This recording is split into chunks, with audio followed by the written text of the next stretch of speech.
Puntualidad y las buenas costumbres es hora.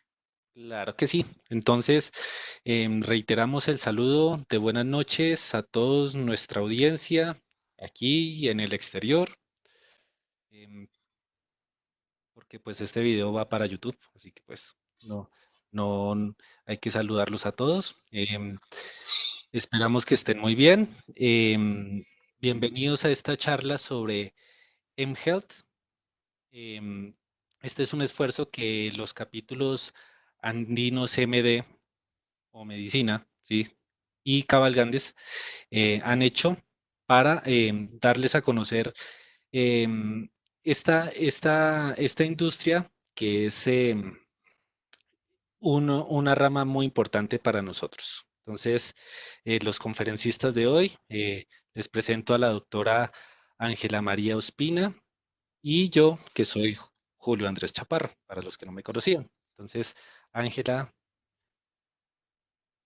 preséntate, ¿quién eres? Bueno, buenas noches a todos. Yo soy Ángela María Ospina, como ya les decía Julio Andrés, soy la presidenta del capítulo de egresados de medicina andinos MD y pues estoy muy contenta de estar hoy en esta charla porque más allá de lo interesante que puede ser este tema, es un tema que además en estos momentos nos ha acogido y nos ha permitido seguir evolucionando en nuestro trabajo y en nuestra aplicación de lo que hacemos todos los días y creo que hoy es aún más pertinente hablar de mHealth y es súper importante que no solo los médicos lo conozcamos, sino que de verdad veamos cómo hay que unir esfuerzos y cómo hay que empezar a hablar con otros profesionales precisamente para generar estas herramientas y estas capacidades que finalmente es lo que nos lleva al futuro y el futuro es ahora.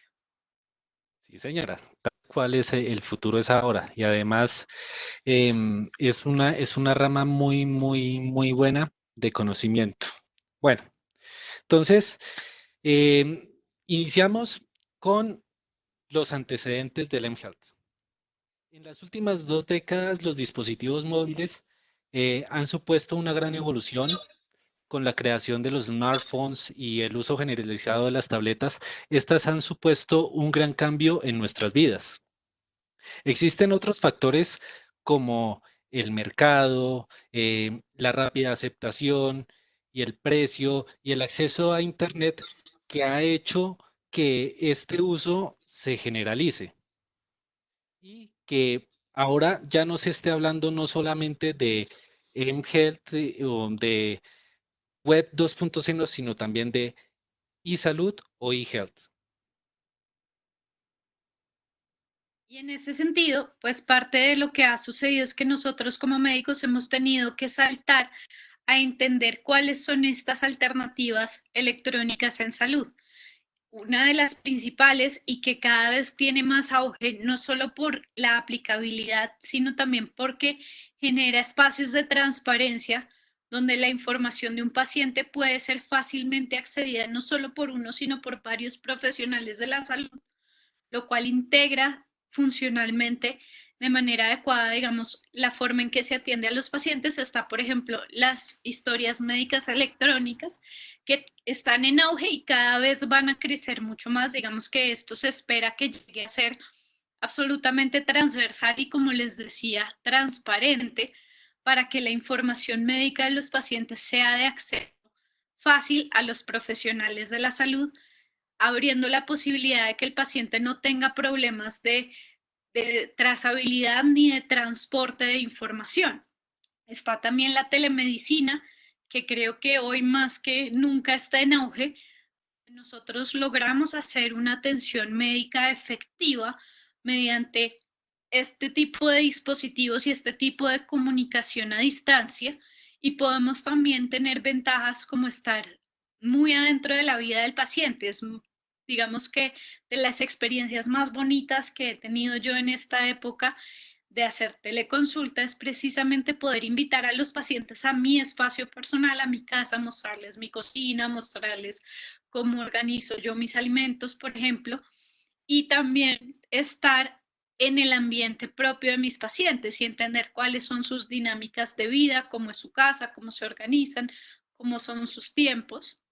tenemos todo lo que es medicina basada en la evidencia y todo lo que es el desarrollo cruzado de evidencia científica. Hoy en día hacemos muchos estudios donde en Colombia, por ejemplo, se analizan los datos que se están tomando en un laboratorio en Israel y esta capacidad de intercomunicación y de compartir esta data, pues hace que los equipos de investigación sean mucho más grandes y que además los datos que se obtienen sean también mucho más amplios y con poblaciones, con muestras poblacionales mucho más interesantes. Está todo el e-salud orientado al paciente y es toda esta cantidad de herramientas que le podemos poner literalmente al alcance de la mano al paciente para que haga autogestión y para que tenga información de calidad. Y obviamente asimismo, en el sentido contrario, sos una reina de belleza. Sí, sonó muy a señorita Antioquia. Tanto educativas como de diagnóstico para los médicos que también están en los dispositivos. A mí me parecía súper interesante que, por ejemplo, yo durante la universidad tenía en mi tablet eh, las calculadoras de diagnóstico para utilizar, por ejemplo, en valoraciones de pacientes renales o, por ejemplo, para calcular los gases arteriales de un paciente. Y hoy en día, pues que sabemos que además hay muchos médicos generales que van a entrar en la batalla, digamos, a hacer cosas más especializadas. Este tipo de herramientas facilitan la implementación de técnicas avanzadas en personal de salud que está en entrenamiento y es muy interesante. Ah, perfecto. Y por último, el tema de hoy, que es el mHealth. Pero en sí, ¿cuál es el origen del mHealth? Tenemos que remontarnos al año 2008, donde la Fundación Rockefeller, en su seminario eHealth Connect, acuñó el término mHealth.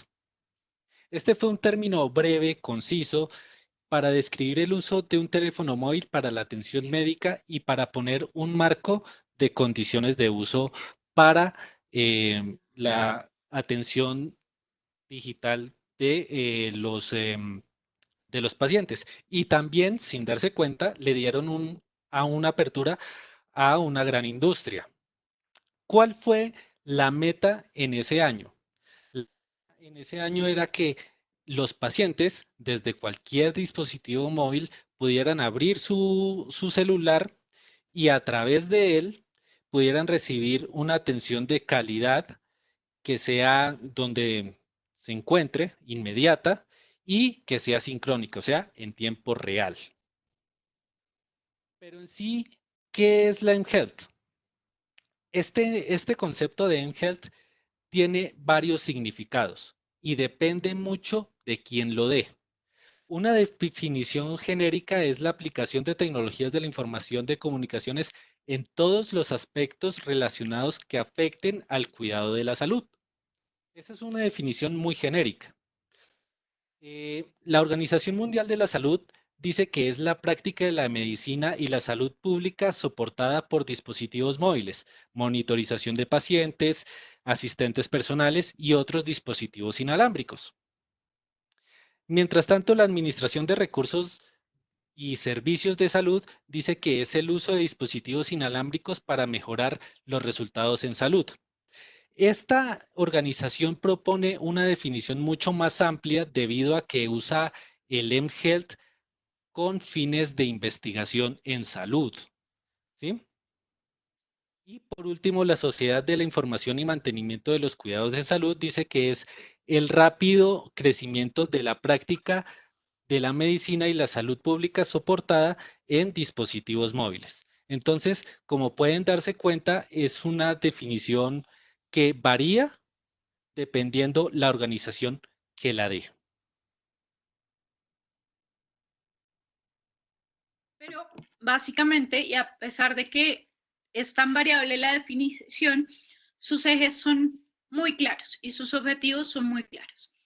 Queremos poder hacer prevención temprana de la enfermedad y esto, digamos, es algo que se logra teniendo información cruda desde inclusive antes de que se presenten los síntomas. Cuando yo tengo pacientes ingresando datos en sus teléfonos móviles, por ejemplo, de peso, de talla, conozco su edad, conozco su estado físico porque sé qué tipo de actividades están haciendo. Esto me permite recolectar data desde el punto en el que están en un buen estado de salud y puedo ir viendo la progresión de los mismos con este análisis de datos. Entonces, esto me permite hacer campañas dirigidas de prevención, hacer diagnósticos tempranos y más adelante me facilita, por ejemplo, el tratamiento y el seguimiento de los pacientes. Uno de los dispositivos que más me gusta a mí usar es, por ejemplo, el glucómetro que se puede utilizar con un parche subtérmico y que tiene la capacidad de conectarse al teléfono móvil. Porque yo le digo a mis pacientes que se monitoreen el azúcar y cuando tienen picos de insulina, como están conectados a mi cuenta, la aplicación mía en mi celular, cuando uno de mis pacientes se sale de rangos, me avisa que el paciente se ha salido de rangos y yo puedo o bien llamarlo o esperar atentamente su llamada cuando ellos me dicen, doctora, ¿y ahora? Y esto facilita un montón las vías de comunicación del médico con el paciente, cerrando, digamos, esa brecha que tienen los pacientes a veces de pensar que el médico es intocable e inasequible. Como esto acorta los tiempos y hace que las comunicaciones sean más puntuales, es mucho más fácil hacer que el paciente se adhiera a estas alternativas terapéuticas. Entre médicos también se presenta esto, ¿cierto, Ángela? Sí, digamos que también vemos que hay algunas aplicaciones, sobre todo para hacer como intercambios de información, lo que te decía, ahora sobre todo en investigación el auge es completo. Yo hace unos años trabajaba precisamente en un grupo de investigaciones para un hospital en Israel, donde ellos me pasaban data y me pedían análisis de ciertos datos y yo devolvía mis análisis y esos hacían parte de la investigación. También se usa mucho para consultas de especialistas. Entonces, si yo voy a referir a un paciente a un especialista en cirugía o algo así, también puedo estar compartiendo información del paciente por vía de este tipo de aplicativos a mis colegas para hacer una referenciación cruzada de manera más rápida. Tiene que Mm, tener ciertos parámetros de seguridad, tiene que tener ciertos parámetros eh, de responsabilidad del uso de datos y de la veas data, pero digamos, hay grupos de médicos que trabajamos con el mismo sistema de historias clínicas, por ejemplo, y que trabajamos en conjunto y es mucho más fácil hacer este tipo de traslados de información con autorización del paciente. qué bien. Bueno, entonces, ahora hablemos de las ventajas que tiene el mHealth. La primera ventaja es la mayor expansión, debido a que hoy se pueden usar apps que no están diseñadas para una determinada región o un país, incluso un mismo idioma. La segunda es la penetración e intensidad por los dispositivos, lo que decía la doctora Ángela con las muñequeras o los sensores, que sean capaces de recoger datos y leerlos a través de un smartphone o por sí solos. Eso tiene una ventaja significativa muy grande. La tercera es la amplitud del uso. Cualquier persona lo puede manejar. De hecho, en las personas de tercera edad se ha registrado un gusto por manejar aplicaciones relacionadas con salud del 76%. Y eso es una barbaridad. Y por último, una orientación sencilla e intuitiva debido a que cualquier persona puede manejar una aplicación relacionada con salud.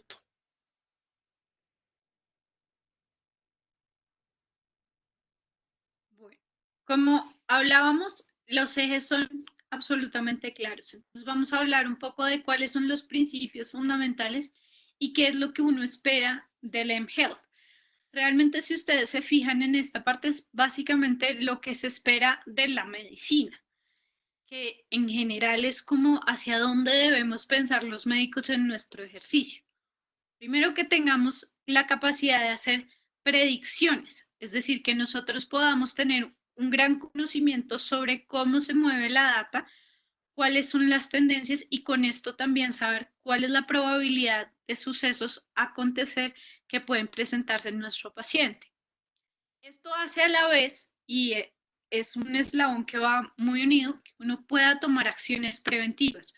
Hoy en día sabemos que es mucho más costo efectivo invertir en prevención y en salud que invertir en tratamientos, porque si yo hago que la gente se enferme menos y, digamos, durante el tiempo se enferme más tarde, generalmente le disminuye los costos al sistema de salud y además asegura que, digamos, la gravedad de las enfermedades sea menor, porque las enfermedades crónicas no transmisibles, que es lo que mayoritariamente vemos hoy en día, son enfermedades que a lo largo del tiempo van empeorando en su gravedad. Entonces, en la medida en que nosotros logremos retrasar la aparición del diagnóstico y por eso hacemos medicina preventiva, este cono no va a llegar tan alto, sino que apenas va a ser un poco más controlado. El tercer principio es que sea medicina personalizada. Cada vez estamos más teniendo en nuestras manos la capacidad de determinar realmente cuál es la individualidad bioquímica y esto, por ejemplo, en lo que yo hago en medicina funcional es fundamental. Yo hoy en día trabajo con resultados de pruebas de ADN específicos para cada uno de mis pacientes, donde puedo determinar exactamente por su genoma cuáles son sus riesgos en salud. Y esto también me permite personalizar tanto las cosas sencillas como el estilo de vida y los hábitos de salud, como los tratamientos farmacológicos y las intervenciones a nivel psicoterapéutico. ¿Sí? Y el último principio, y que es para mí el más importante, es que sea participativo. En la medida en que la información es transparente tanto para el médico como para el paciente se empodera y al empoderarse toma acción y conciencia de su propia salud. Y sabemos, y la literatura lo ha demostrado, que un paciente que es capaz de tomar autónomamente decisiones sobre su salud es un paciente que se enferma menos y que se mejora más rápido. Y generalmente asimismo las complicaciones disminuyen. Y por eso es que nosotros queremos hacer un gran equipo con nuestros pacientes, que no es simplemente darles una orden y que se vayan, sino es precisamente todo este proceso de comunicación que se va formando. Claro que sí, y eso es muy importante. Y lo que ha permitido que la mHealth tenga un auge muy sostenido. El primero, la primera causa de esto son las nuevas formas de comunicación entre los pacientes y los profesionales. Redes sociales, Skype, plataformas personalizadas, WhatsApp, la que se les ocurra, es una forma de comunicación que está rompiendo barreras que antes se tenían muy pronunciadas. De hecho, por ejemplo, uno puede encontrar em, ejemplos como el de el Hospital San Vicente de Paúl en Medellín, que atendía casos en tiempo real por Twitter en una región determinada de Medellín. Eso lo implementaron, em, lo hicieron a forma de modo piloto. También la segunda causa de el auge del mHealth se debe al aumento constante de las apps. Así como las apps de juegos, de libros, de utilidades han aumentado, las que están enfocadas en salud han tenido un aumento y depende de muchas sus tipos, como lo veremos más adelante. Incluso la doctora Ángela lo ha pronunciado, registros médicos, calculadoras médicas, herramientas de consulta médica.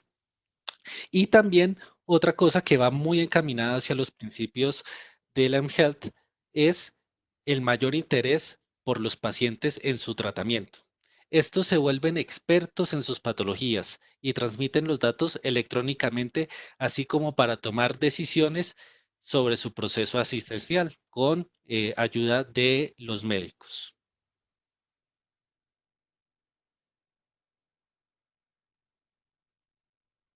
Entonces vamos a ver en qué cosas estamos usando mHealth, cuáles son las categorías. Si quieres, avancemos para poder ver los titulitos.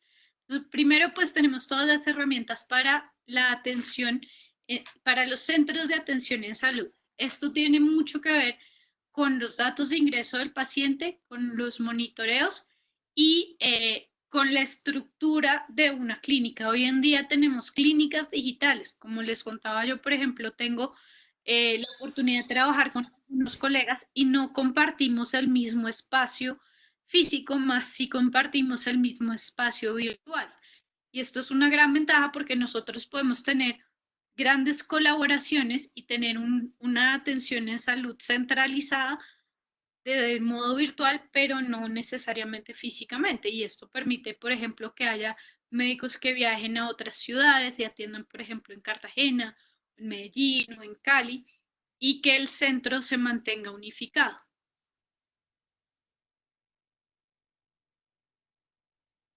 Tenemos muchas aplicaciones y, por ejemplo, digamos, con el advenimiento del coronavirus, tenemos aplicaciones que ya corren de manera gratuita, no gastan datos, no gastan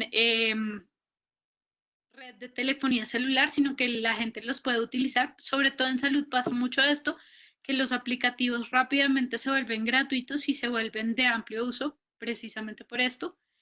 Está la parte de gestión de emergencias y desastres. Hay muchos aplicativos y hay muchas vías de comunicación que hoy en día se usan precisamente para que la gente pueda tomar acciones emergentes y urgentes en momentos de dificultad y que pueda asegurar la comunicación y la conectividad. Está la telemedicina móvil, que ya la habíamos mencionado. Toda la parte de control de agendas y recordatorios, tanto desde el médico hacia los pacientes como desde los pacientes hacia el médico. Y esto es una cosa que uno nunca piensa que sea de doble vía, pero es súper interesante porque generar agendas dinámicas hace que, por ejemplo, un paciente que cancele abra el espacio inmediato a un paciente de urgencias.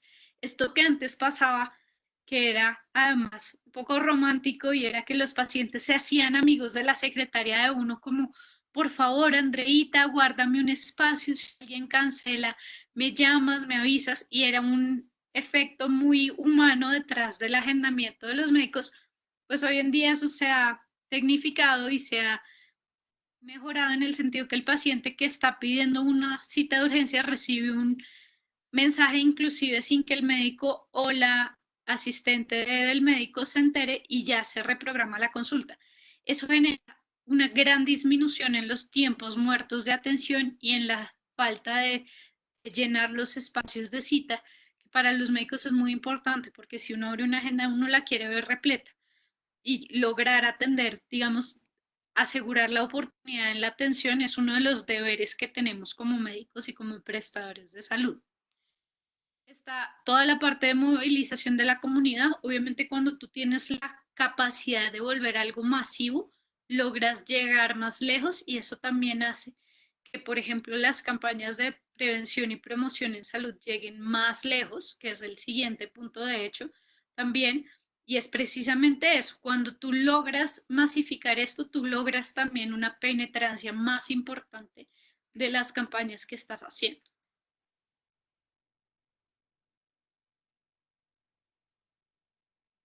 Tenemos pues la capacidad también del paciente de que no necesita estar en un lugar específico, y esto es muy interesante y ha sido muy interesante. Por ejemplo, en estos tiempos de cuarentena, yo he atendido a pacientes que están en una finca en la mitad de la nada, he tenido pacientes de fuera del país, y esto, digamos, rompe la barrera de la locación. Y es bastante interesante tanto para ellos como para uno entender cómo estas dinámicas de que realmente no es tan importante estar donde está el médico ahí, sino tener el acceso a la información. Toda la parte de registros de pacientes, esto tanto como para historia clínica, para investigación, y como les decía, hoy en día con todo el desarrollo del Big Data nos da para investigar cosas maravillosas, el acceso a la información en un segundo. Ya hablamos del monitoreo de pacientes. Las encuestas de salud, de esto es algo que quiero que hablemos al final, sobre todo cuando veamos los aplicativos que se están desarrollando en estos tiempos y la vigilancia epidemiológica por parte de los especialistas, que como ya les explicaba, ya los aplicativos tienen esa interconexión donde el paciente simplemente toma los datos y ya el médico puede estar tomando acciones. Eh, lo que hablamos, sensibilización tanto para médicos como para pacientes. Cuando tú tienes un monitoreo continuo de tus pacientes y entiendes la dinámica de sus cambios, puedes hacer además intervenciones mucho más finas y mucho más detalladas, por ejemplo, en sus ciclos de sueño, por ejemplo, en su forma de ejercitarse y generar también pues, estas estructuras de tratamiento no farmacológico que son muy interesantes a la hora de bajar los costos en salud. Y pues obviamente están todos los sistemas de apoyo ahorita, precisamente Julio lo mencionaba, los pacientes se vuelven unos expertos en sus diagnósticos y dentro de esta expertise también surge el querer buscar otros como ellos y se arman estos grupos de pacientes donde el intercambio de información y de opciones también valida no solo el trabajo de los médicos, sino también el trabajo de las familias de cómo resolvieron los retos vitales. Y esto hace que las redes de apoyo, si bien un paciente, por ejemplo, no las tiene, se generen gracias a esta capacidad de comunicación que tenemos.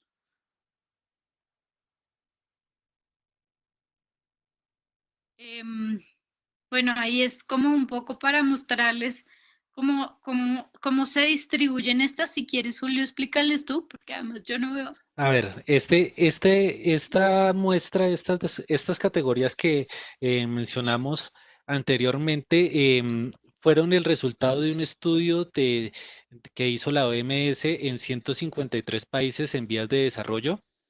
Em, no todas estas categorías son aplicadas en todos los países. Em, como el promedio de uso en los países en vías de desarrollo es de 4 a 6, em, teniendo la mejor o el uso más grande en los centros de atención en salud con un 59%, los teléfonos de emergencia gratuitos con un 55%, la gestión de emergencias con un 53% y la telemedicina móvil con un 49%.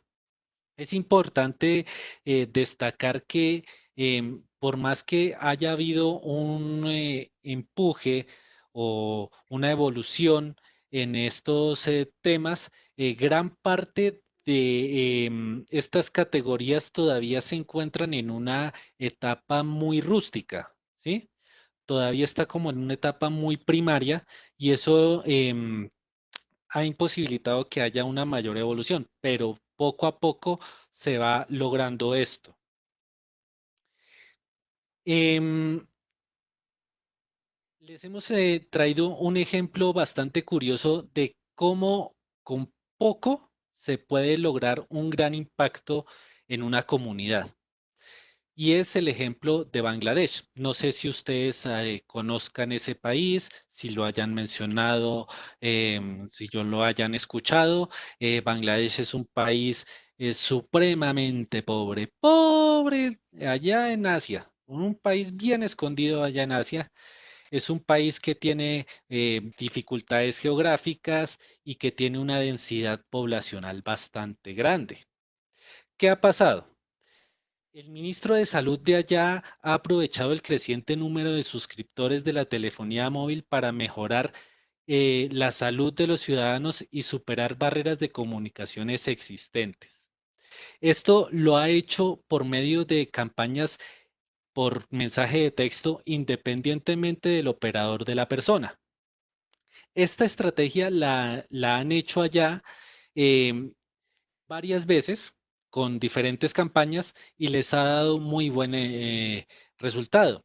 La primera vez que lo hicieron fue para la semana de la inmunización, o sea que para que los padres de familia pudieran hacerse, llevar a sus hijos a vacunarse.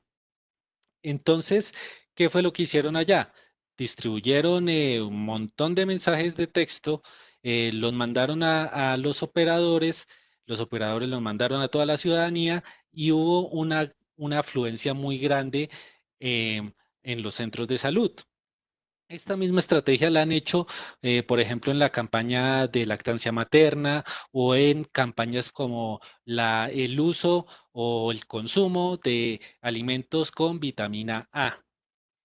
Entonces, Bangladesh tiene un plan de digitalización que se denomina el Plan 2021 y tiene como objetivos mejorar la coordinación tecnológica entre los organismos de salud durante situaciones como la que estamos viviendo de una epidemia o de catástrofes naturales que son muy comunes allá. Ya suele llover mucho, se suelen inundar y la gente vive peor que acá en las riberas. Acá vive prácticamente en el río.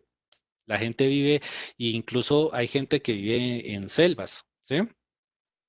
Y además lo que busca por medio de que la gente se suscriba con un bajo costo es que los médicos puedan o los pacientes puedan acceder a los servicios de salud para asesorar personas sobre circunstancias de salud que estén pasando. Por ejemplo, mujeres que estén embarazadas en aldeas remotas, ¿sí?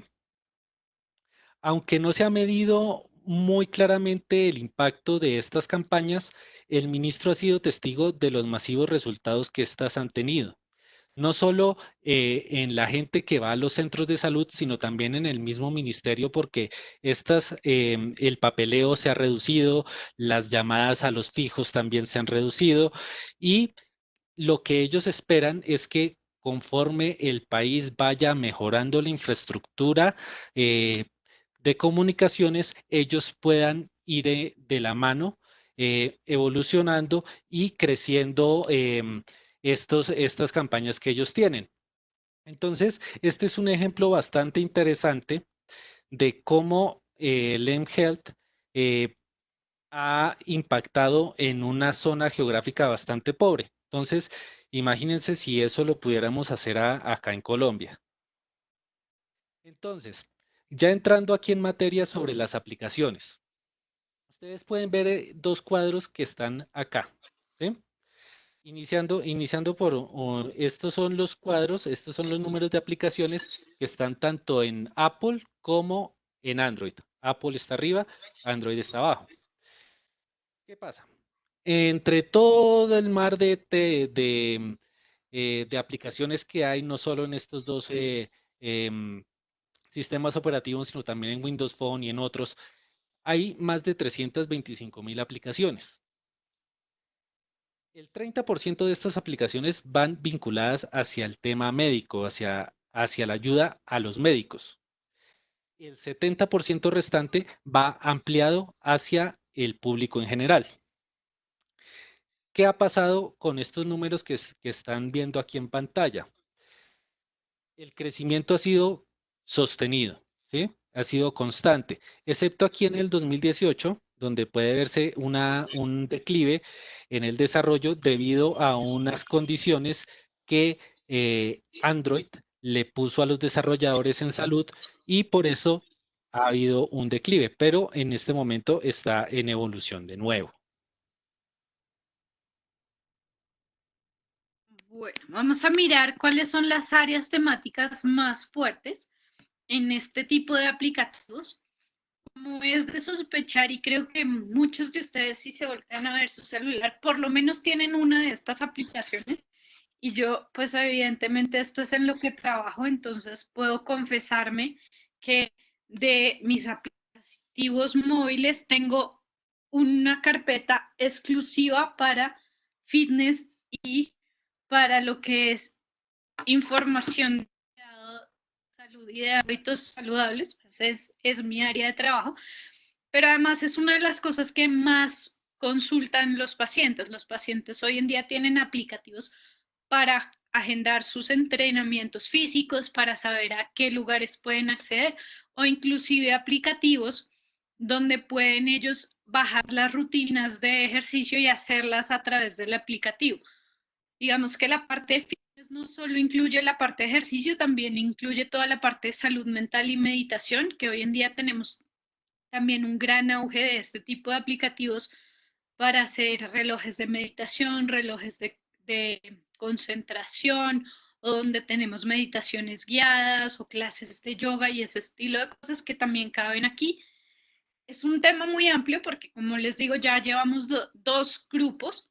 Lo otro que sucede con las aplicaciones para fitness es, por ejemplo, todo el auge de las aplicaciones para control de alimentación y dieta, donde la gente puede contar sus calorías, puede llevar el conteo de macro y micronutrientes, puede saber cómo llevar un tipo de dieta, si quiere hacer ayunos, si quiere hacer dieta cetogénica, si quiere hacer dieta paleo, tener recursos tanto de recetas, cómo organizar la de mercado, cómo ejecutarlo.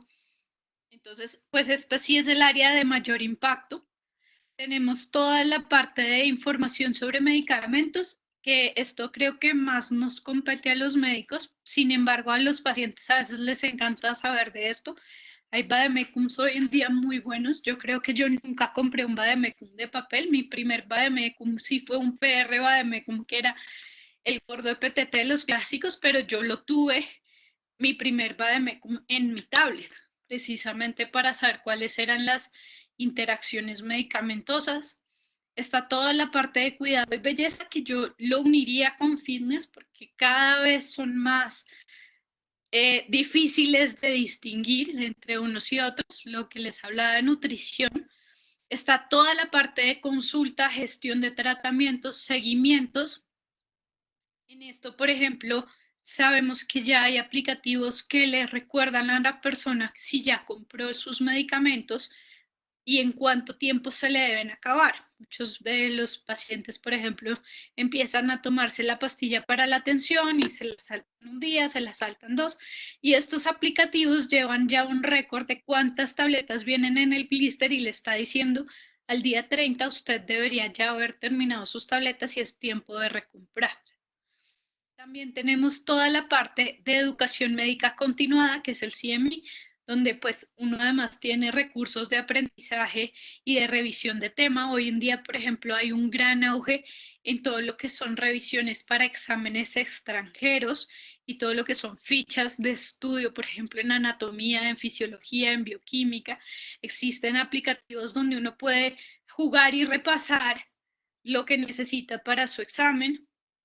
Y pues obviamente también están todos esos aplicativos donde te ponen a disposición el recurso humano, que unen a los médicos con los pacientes, por ejemplo, para médicos que no tienen ningún tipo de vínculo con EPS o con prepagadas, o pacientes que están buscando médicos externos a sus servicios de salud.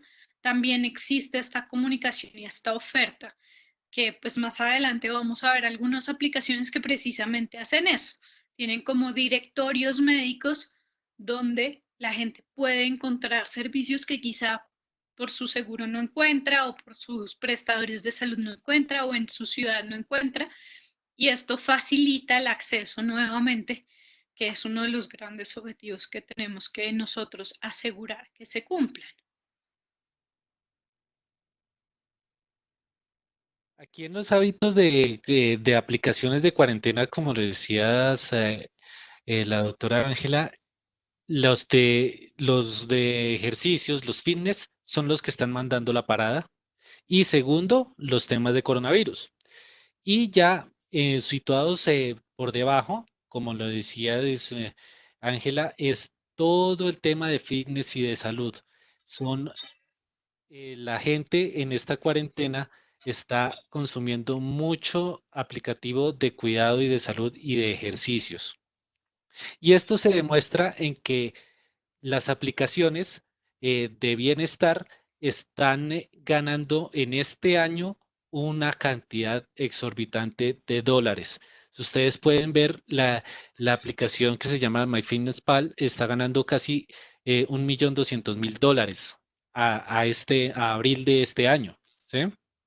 Eh, Aplicaciones que están ahí, otras que están dedicadas al cuidado y a la relajación y a la meditación, han ganado en total 1.100.000 y están en un crecimiento exorbitante.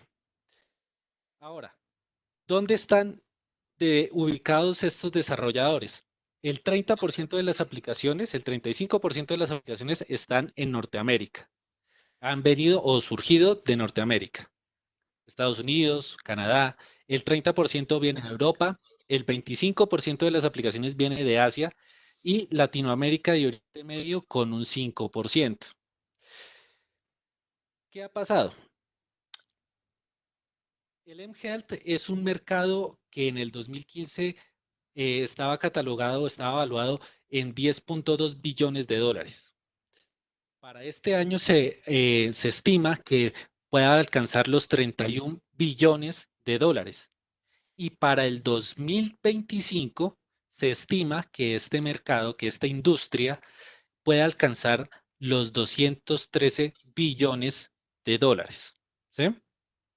¿Qué ha pasado? ¿Qué ha pasado? Y este es un tema para los emprendedores que quieran estar en mHealth. Montarse esta moto. Sí, montar en esta nube es deliciosa, pero también tiene un tema eh, que hay que ser conscientes de eso, ¿sí? Y que es un mercado muy competitivo. De cada 10 aplicaciones que surgen o empresas que se dedican a hacer aplicaciones para mHealth, solo una sobrevive a los 2 años. Entonces, la mortalidad es muy grande en este tema del emprendimiento para mHealth.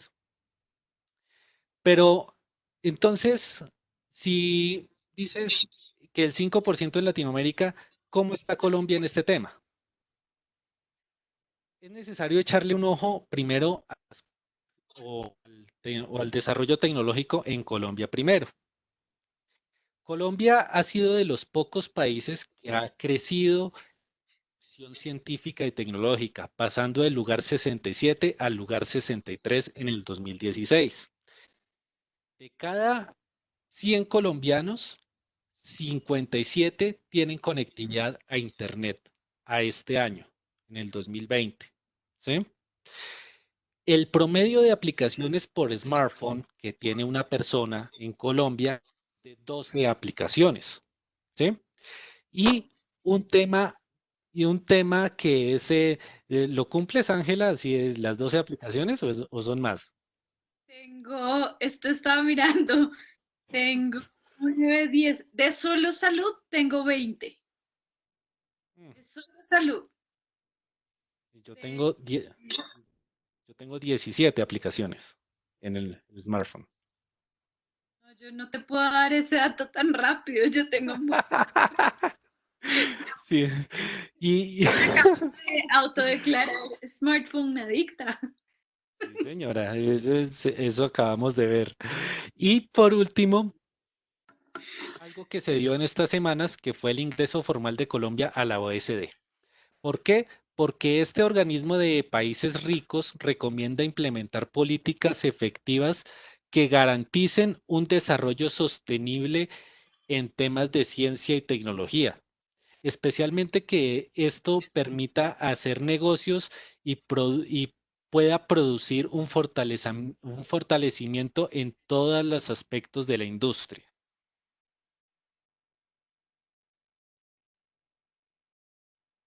Bueno, ahora vamos a contarles un poco de las aplicaciones que se han desarrollado en el país y que son muy interesantes para que hagamos un análisis de qué servicios se prestan. La primera de la que vamos a hablar, bueno, primero vamos a entender cuál es el problema y de ahí vamos a hablar de las metas. Entonces, el problema, si quieres, síguelo y lo ponemos de una vez todo, es, por ejemplo, hay en general aumento de enfermedades crónicas no transmisibles. Esto incluye enfermedades como la diabetes, la hipertensión, la enfermedad cardiovascular, la enfermedad cerebrovascular y las enfermedades, digamos, respiratorias crónicas, que eso sigue en aumento, va en aumento y en la medida en que no establezcamos realmente planes de promoción y prevención, no se van a lograr controlar. El De cáncer hecho, también es un... qué pena, Doc. De hecho, para Latinoamérica está considerada una zona de alto riesgo para los diabéticos. Sí, porque nosotros estamos acostumbrados a comer dulce.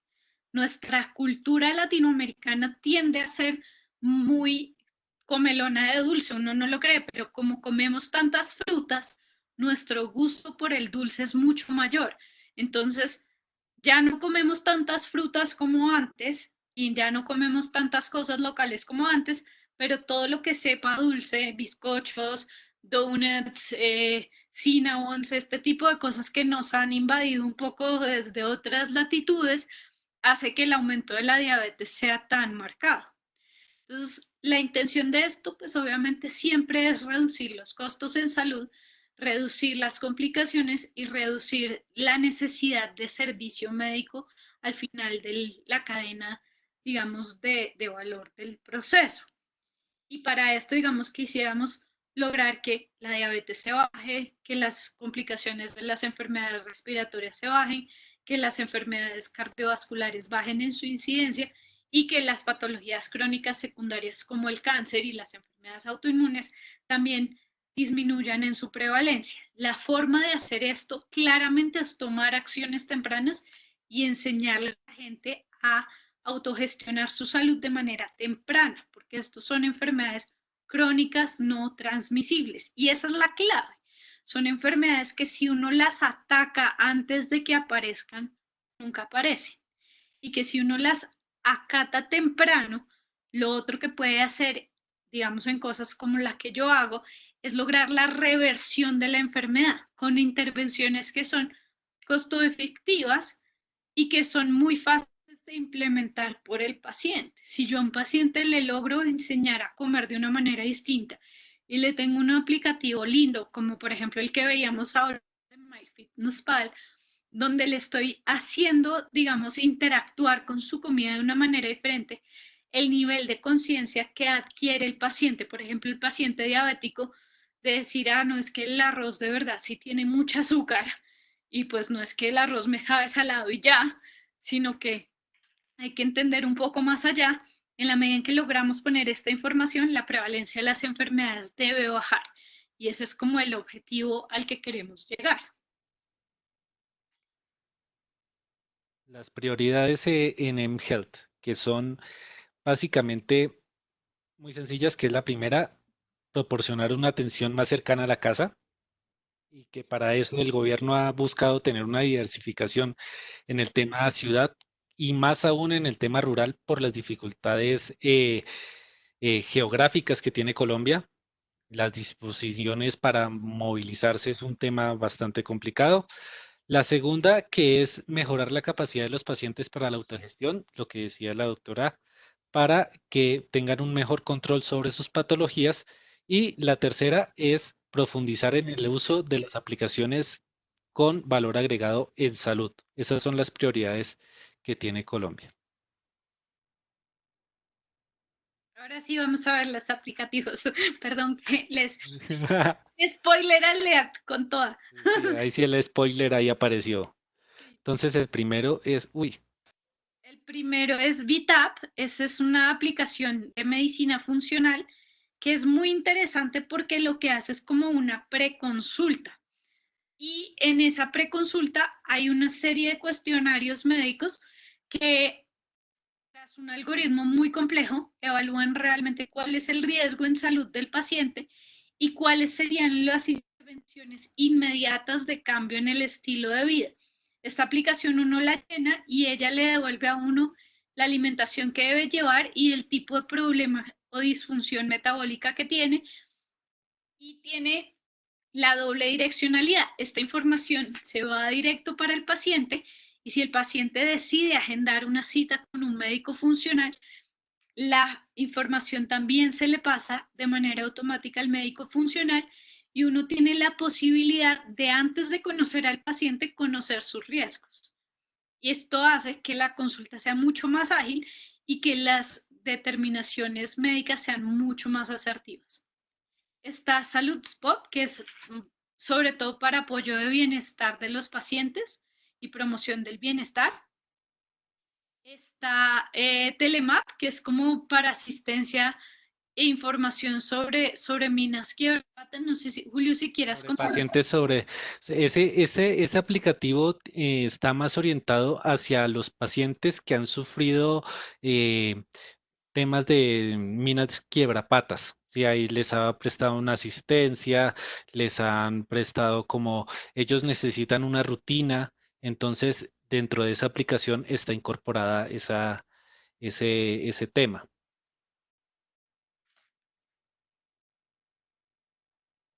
Tenemos un Doc3 que es para hacer consultas médicas. Este es súper interesante porque además para uno como médico es entretenido y para el paciente es súper efectivo. Porque lo que hacen los pacientes es que ponen una consulta y los médicos concursamos por contestarla. Entonces eso hace que uno se divierta estando en un Doc3 porque en la medida en que tú te vas escalafonando en la app, te van a dejar ir contestando más preguntas y al final, pues también es un directorio médico donde te puedes promocionar.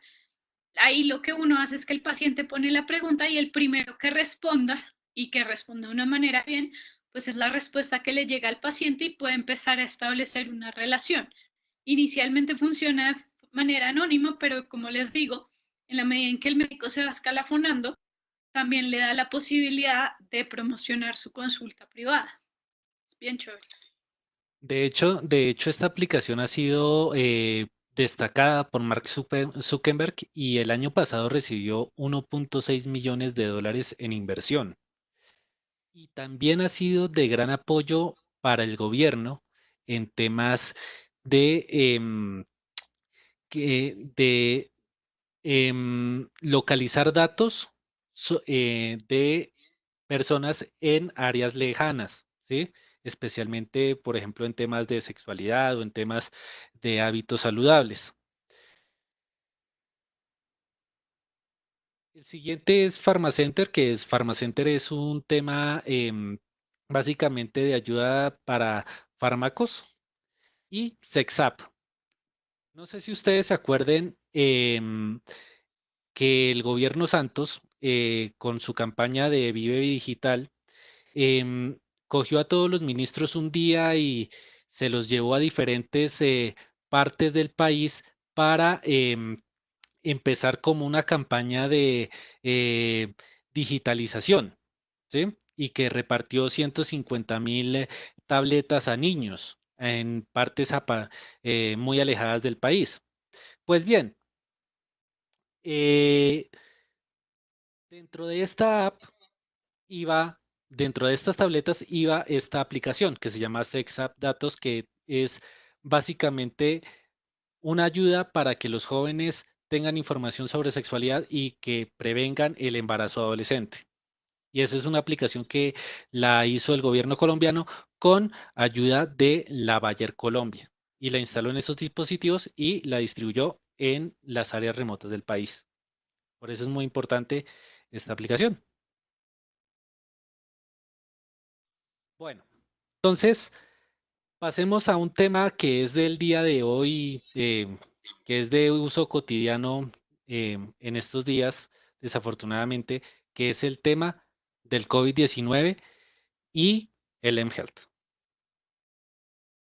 Entonces, este tema ha supuesto un gran desafío para el funcionamiento tradicional del dominio de salud y esto lo que ha hecho es empujar a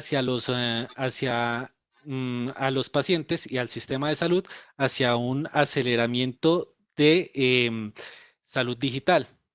¿Y qué es lo que ha buscado? Que los pacientes se mantengan al día de la enfermedad y mantengan una comunicación más fluida y que permitan una mejor planeación para todos los gobiernos para que así puedan mitigar esta em, epidemia que estamos pasando.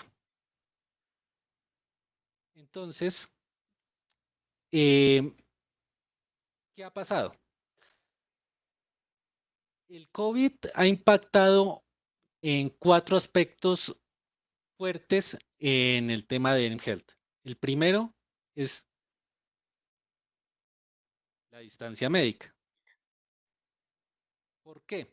Porque la distancia médica ha sido una herramienta prometedora y de muy buena aplicación.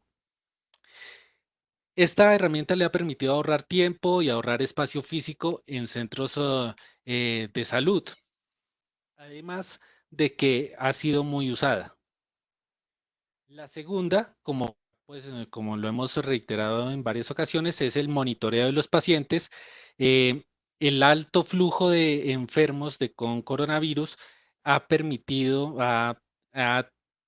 resaltado la necesidad de rastrear a tiempo los infectados y los contactos, y se debe tener una flexibilidad y una puntualidad muy acertada para emprender acciones de estrategia para mitigar este coronavirus. El tercero es el intercambio de datos, que debido a la pandemia los pacientes y los centros de salud se han convertido en un tema clave para que los médicos el personal encargado de salud puedan atender y puedan saber cuál es el comportamiento de los pacientes dentro y fuera de línea. En este caso, lo que ayuda es a los médicos y a las enfermeras a obtener información para detener el virus, y cosa que se ha hecho con mayor facilidad que nunca, porque pues nunca antes habíamos tenido tantas herramientas de comunicación. Y por último, un aumento de demanda de dispositivos. ¿Por qué esta demanda de dispositivos? Debido a que los pacientes o las personas necesitamos saber o tener seguridad y confianza mm, para nuestra protección. Entonces, aparatos que nos ayuden a tomar la temperatura, la presión arterial, ha tenido un aumento en demanda muy grande. Y esto lo que ha ayudado mucho a los pacientes es a tener una aceleración de la adopción de las aplicaciones para que éstas, pues, las usen y las conozcan y puedan usarlas en su beneficio. Muchos gobiernos y muchas empresas han hecho esfuerzos enormes para hacer aplicaciones dirigidas a este tema del COVID. He traído algunas, hay más de 50 aplicaciones para diversos usos, entonces he traído algunas que me han parecido interesantes. La primera que la hizo el Reino Unido, que se llama NearMe, que es un servicio de videoconsulta para los pacientes con su profesional de salud. Esa la hizo el Reino Unido. Esta aplicación Home Quarantine App la hicieron en Polonia y es un seguimiento a los ciudadanos. Esta la he traído debido a que Polonia es una potencia médica.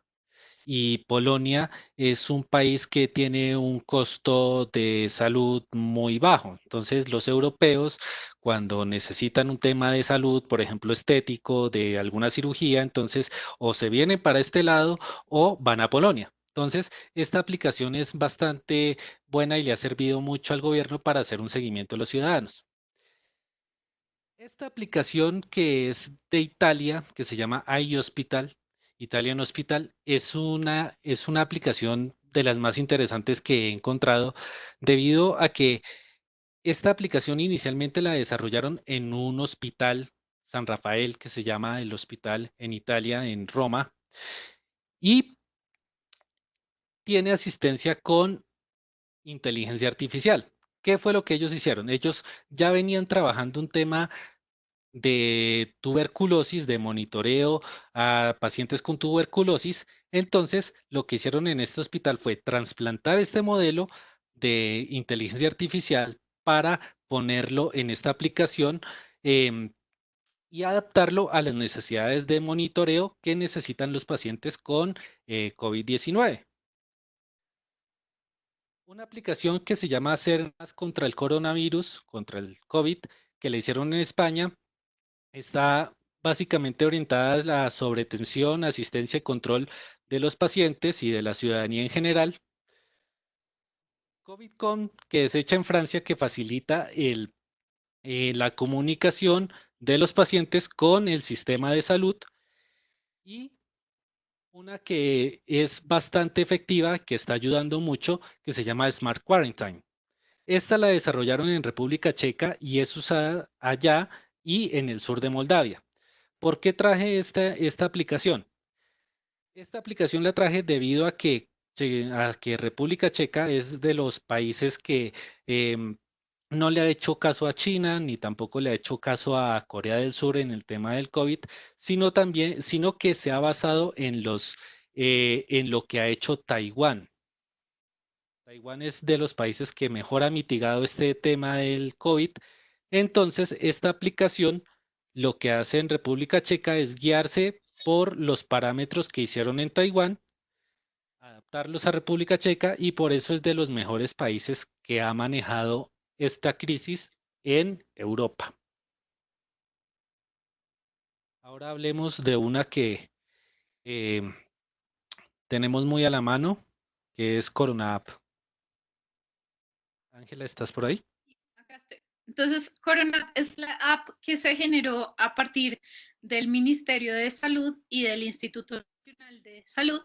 Y para mí es una que de verdad quiero que así como Movistar y Claro y todos los servicios de telefonía móvil les están diciendo cada vez que cogen el celular, descarga la aplicación Corona App en tu celular, quiero invitarlos de verdad que la descarguen porque es un aplicativo que tiene varios objetivos.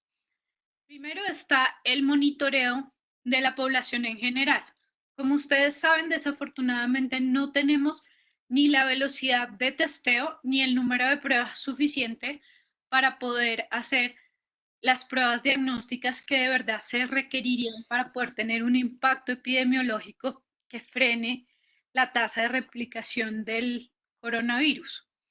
Entonces, con esta aplicación podemos hacer un diagnóstico donde una persona sana entra, llena sus datos y esto le dice cuál es el riesgo o cuál es la probabilidad de que si llega a contagiarse va a presentar una sintomatología leve, moderada o severa. Es muy fácil de llenar. Para los pacientes que tienen síntomas, también te va a generar el diagnóstico donde te va a decir si es altamente probable que tengas coronavirus y debes hacer cualquiera de estas acciones a continuación. Luego pasa precisamente a esas acciones eh, a continuación, que son, por ejemplo, si es pertinente o no asistir al sistema de salud, si es pertinente que haga cuidados en casa, qué tipo de cuidados en casa debe tener en cuenta, cuáles son sus factores de riesgo personales a revisar y cuál es el momento necesario de acudir, digamos, a un servicio especializado. Esto, digamos que yo entiendo el miedo y estoy precisamente leyendo aquí una de las preguntas que nos hacen en el chat que tenemos todos del uso de la información y de si con esto el gobierno no nos vigilará.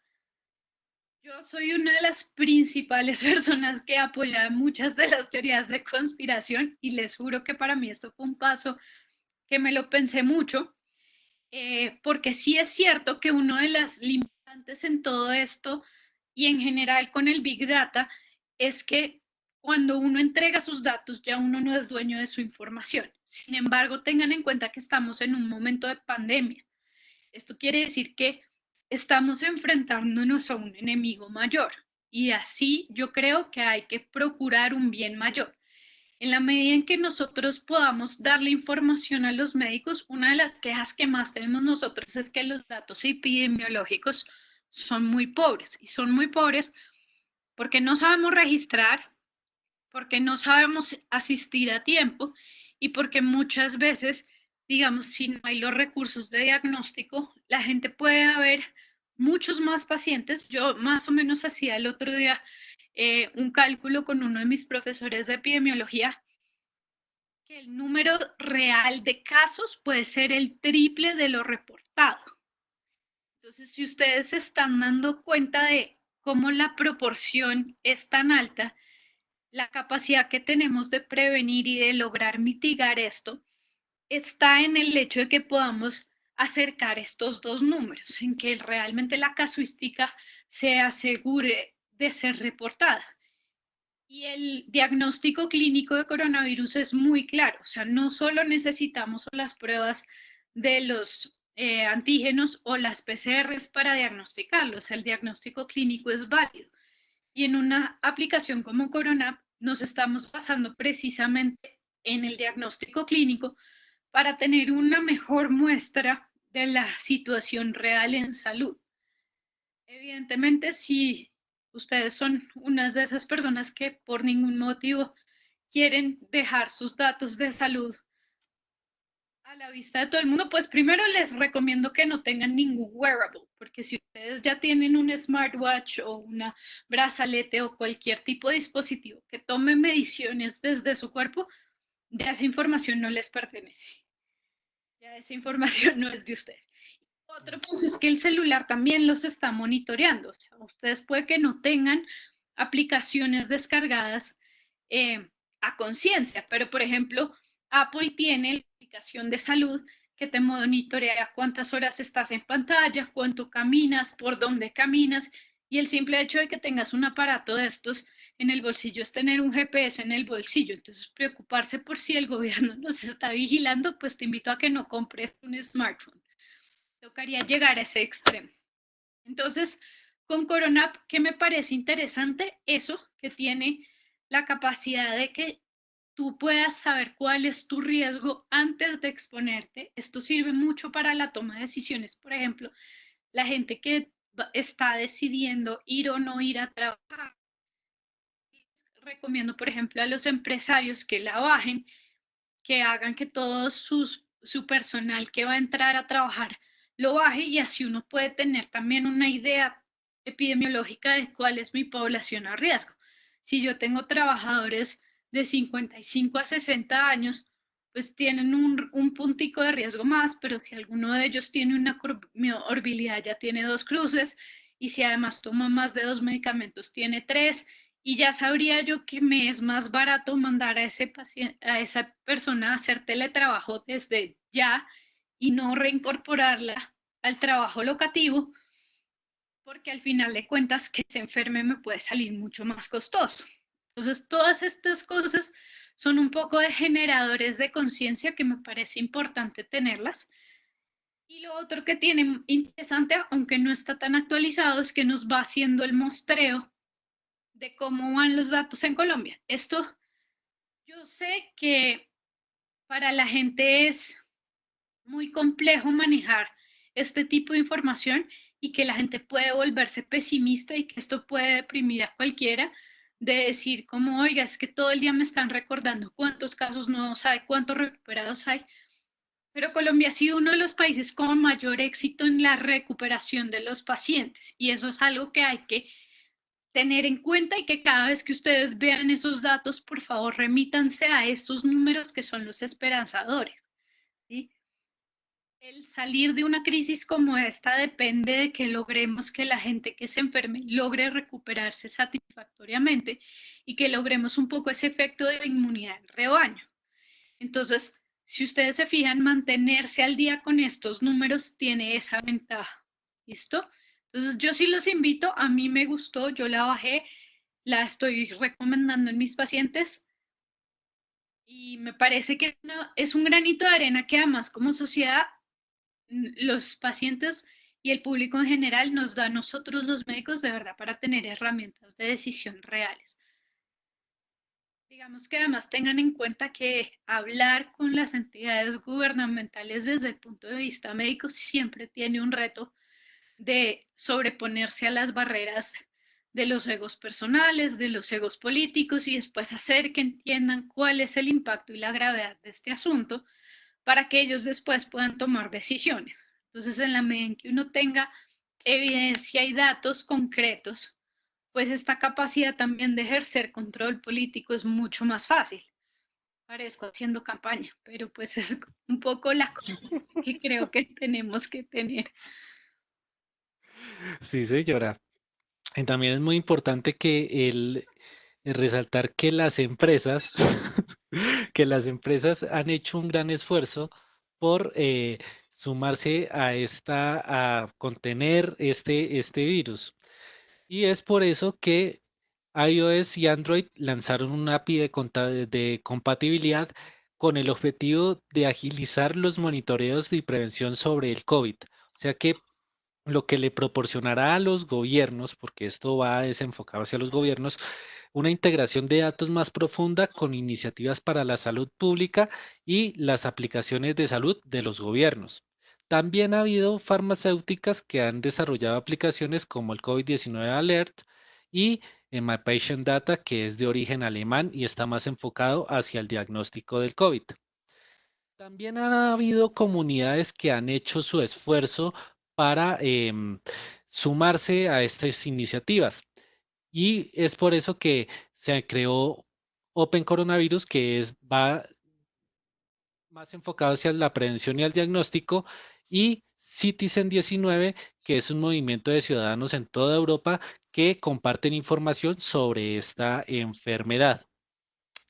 También es muy valioso encontrar que las universidades han hecho su granito de arena para esta pandemia. De hecho, la semana pasada la Universidad de Western en Estados Unidos creó un parche que se pone en la garganta para que los pacientes puedan ser monitoreados en su respiración, igual que su temperatura. Este parche transmite datos a diario por medio de una aplicación que está en el celular para que los médicos evalúen el progreso de estos pacientes con COVID-19. Y también es algo muy relacionado a lo que decías tú, Ángela, que es sobre el smartwatch, que es una aplicación que pues en Francia lanzaron o usarán una aplicación enlazada con un smartwatch que usa los componentes para hacer un monitoreo sobre los signos de pacientes que están siendo tratados con un medicamento especial que está siendo probado para el COVID-19. Pero este tema puede tener un efecto secundario en esos pacientes. Ahora hablemos del futuro del eHealth. Pues yo creo que indiscutiblemente esto es algo que ya nos cayó encima. Como les decía yo cuando empezamos la charla, el futuro es ahora. Realmente cada día y más con esta coyuntura que tuvimos ahora, vemos que esto se vuelve pan de cada día y que cada vez más los pacientes están teniendo el acceso, los médicos están teniendo el acceso y la aplicación se vuelve día a día. A mí me parece impresionante ver a mi papá, por ejemplo, con su smartwatch pensando en cuánto tiene que caminar para lograr sus objetivos de salud cardiovascular. Y me encanta además verlo haciéndolo porque digo, es maravilloso que una persona como mi papá esté en este uso tan natural de las tecnologías. La parte de monitoreo autónomo cada vez se desarrolla mucho más. Hoy en día podemos tomar, por ejemplo, eh, medidas complejas como la variabilidad cardíaca, que es una de las cosas que utilizamos nosotros en medicina funcional, por ejemplo, para el monitoreo del nivel de estrés. Como ya hablábamos, la transparencia y la absoluta ruptura de las fronteras físicas y las interacciones globales que esto puede generar. Obviamente esto además hace que el acceso sea equitativo e igualitario y hace una democratización del acceso a la salud sin lugar a dudas. Es una de las cosas que además a mí me parece más ventajosa, así como veíamos el ejemplo de Bangladesh. Yo le contaba a Julio esta mañana que hace unos años estuvimos trabajando precisamente en un aplicativo para teléfonos no inteligentes que hacía las veces de darle el respaldo a pacientes diabéticos en zonas rurales que tenían pues un Nokia 6120 o algún teléfono de estos que lo más tecnológico que tenían era Snake. Eh, y aún así podíamos interactuar con los pacientes y podíamos recolectar data de cómo estaban llevando su salud y creo que pues esto, pues hoy en día es mucho más fácil conseguir un smartphone en cualquier rango de categorías de precio, pero esto pues ha impactado en el acceso de salud, sobre todo en países como el nuestro, que la geografía pues también tiene sus retos, ¿no? Está toda la parte del desarrollo de telefarmacia. Yo creo que además este es uno de los temas que a mí más me apasiona porque yo creo que cada vez más se van a acabar las locaciones como reales. A nosotros nos encanta pedir todo por domicilio, inclusive los medicamentos. Es algo que muy temprano en la aparición de los domicilios como que llevaron la parada y la telefarmacia va a ello. Hoy en día, inclusive yo creo que va a ser uno de los retos importantes para los agentes de control como el INVIMA y esto. Pues yo tengo muchos pacientes, por ejemplo, que llegan a mi consultorio y me dicen, ya compré todo esto. Oye, pero nada de eso tiene INVIMA o nada de eso está regulado. Lo compré por Amazon. Me llegó a mi casa divinamente, perfecto, a unos precios muy competitivos, muy interesantes, con estándares de calidad europeos o americanos. Muy, muy interesante. Los dispositivos, los wearables y todo esto que va a generar monitoreo, pues ya existe, ya lo estamos viendo. Eh, José Francisco creo que está haciendo, sí. José Francisco me está haciendo muchas preguntas que me interesan un montón y pregunta un poco como todo el impacto que pueden tener todas estas radiaciones y todos estos campos electromagnéticos.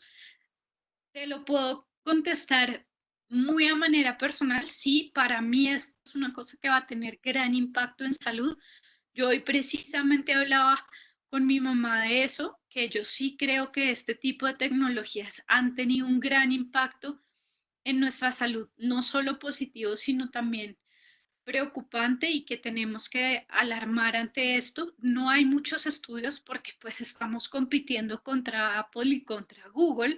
Entonces, si yo me pongo a decir que tener un aparato de estos 24 horas al día aumenta, por ejemplo, la temperatura de mi cuerpo en un nivel en que puedo tener disrupción enzimática, pues es un estudio que no me van a dejar publicar, ¿sí? Aunque la teoría lo diga, aunque hay muchas evidencias de esto, yo creo que como todas las herramientas hay que usarlas de una manera responsable y adecuada.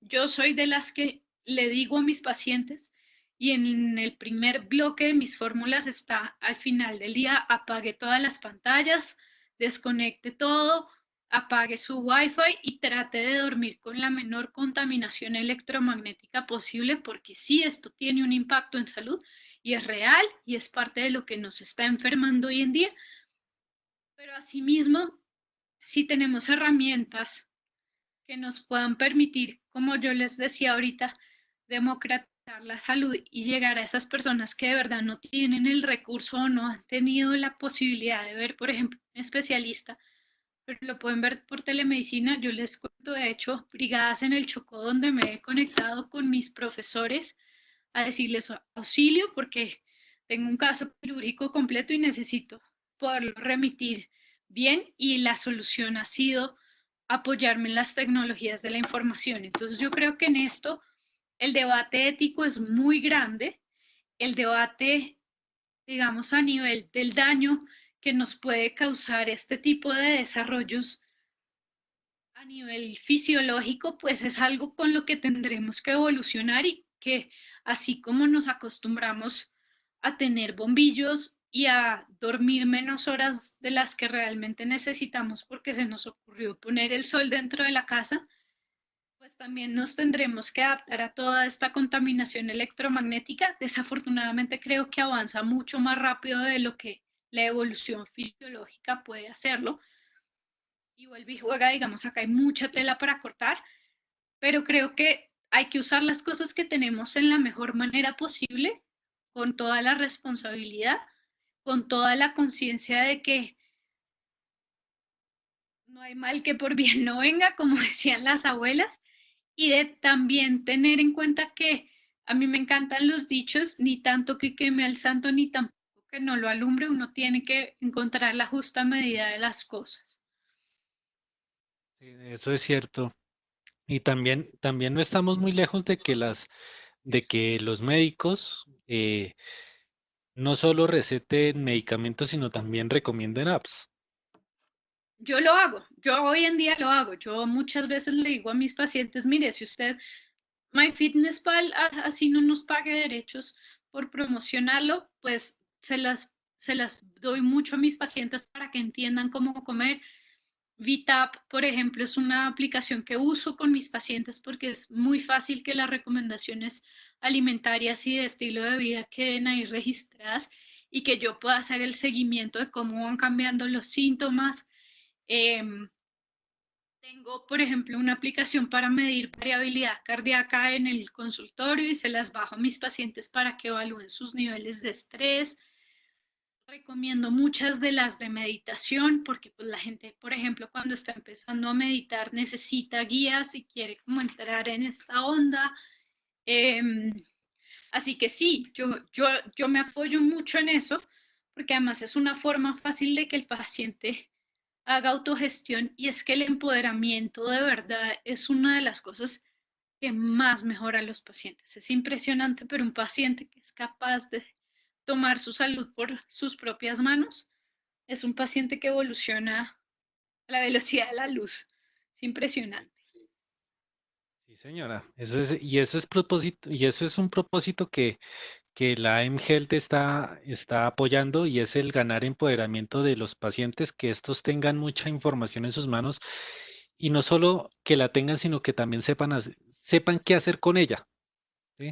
Así Porque es. es que muchas veces uno encuentra pacientes que mm, están saturados de información, pero no saben qué hacer. Entonces, con la guía apropiada, estos pacientes pueden llegar a mejorar sus hábitos y sus condiciones de salud muy buena, de muy buena manera. Así es. Entonces, pues si nuestro auditorio tiene alguna pregunta adicional, aquí pues pueden ver nuestros datos personales, nuestro Instagram, el Instagram de la doctora Ángela es doctora DRA Ospina Funcional, y el capítulo de ella es em, Andinos MD, y el mío personal es ING Andrés 00 y el del capítulo es @cabalgandes. El Instagram, ahí nos pueden encontrar. Entonces, nuestro auditorio, si tiene alguna pregunta adicional para hacernos. Creo que ya le contesté a José Francisco todas las que me hizo, pero pues si alguno de los demás que está aquí nos quiere hacer una pregunta. Preguntará. Sí. También, No sé también es. no Sí. sé si ustedes también han investigado sobre las aplicaciones móviles para las EPS o las entidades de salud. ¿A qué te refieres con eso? Porque, digamos, las UPS tienen aplicaciones para agendamiento, sobre todo de todo lo que es directorio médico, y tienen también para seguimiento de medicamentos, lo que les contaba un poco de, sobre todo, yo sé que Keralty tiene programas de eso y sé que Sura estaba trabajando en eso, en hacer seguimiento a la adherencia al tratamiento farmacológico y pero no sé si tengas más información y nos quieras contar, pues bienvenida. De hecho, CASUR, el centro que atiende a los policías retirados, está lanzando apoyos en mHealth. Sí, está construyendo aplicativos para agendamientos. Ahorita lo están haciendo por la página web, pero el proyecto de ellos es tener una aplicación donde puedan agendar sus citas y puedan tener ahí su historial médico. Ese es el proyecto que ellos tienen y es una EPS completamente aparte. Creo que también ahí hay una cosa de la que no hablamos un poco y es esa eh, como fusión que está ocurriendo entre las páginas web y los aplicativos móviles, porque cada Mm. vez más la gente se está preocupando por optimizar sus páginas web precisamente para dispositivo móvil y finalmente terminan siendo aplicativos no nativos, o sea, no se ve como una app, pero funciona en la misma dirección y pues hace parte de todo este movimiento, como un poco en la búsqueda de la gente de hacer sus propias apuestas, ¿no? Ujú. Sí, tal cual. Es muy común encontrarse eh, unas aplicaciones de características muy definidas no nativas. Es muy común. Y también hay un detalle sobre el aspecto legal que preguntaban. Em, Sobre el aspecto legal de cualquier aplicación y especialmente sobre el tema de mHealth, hay que tener en cuenta 6 aspectos que son la propiedad intelectual, hay que tener en cuenta la protección de datos de los pacientes, de los usuarios, hay que tener en cuenta también el registro, los registros propios de cada país, ¿sí? La normatividad de cada país es importante tenerla en cuenta. También el branding es muy importante tener claro sobre el aspecto de em, legal y también es muy importante tener una fiabilidad en la información que la aplicación nos está dando, porque por más que un aplicativo que esté a nuestro servicio, como en autoservicio, em, no está exento de tener problemas legales, ¿sí? Por ejemplo, yo soy dueño de un aplicativo eh, especializado en lactancia materna. El usuario, el que se va a ver beneficiado es el bebé. ¿Quiénes son mis clientes? Los padres de familia.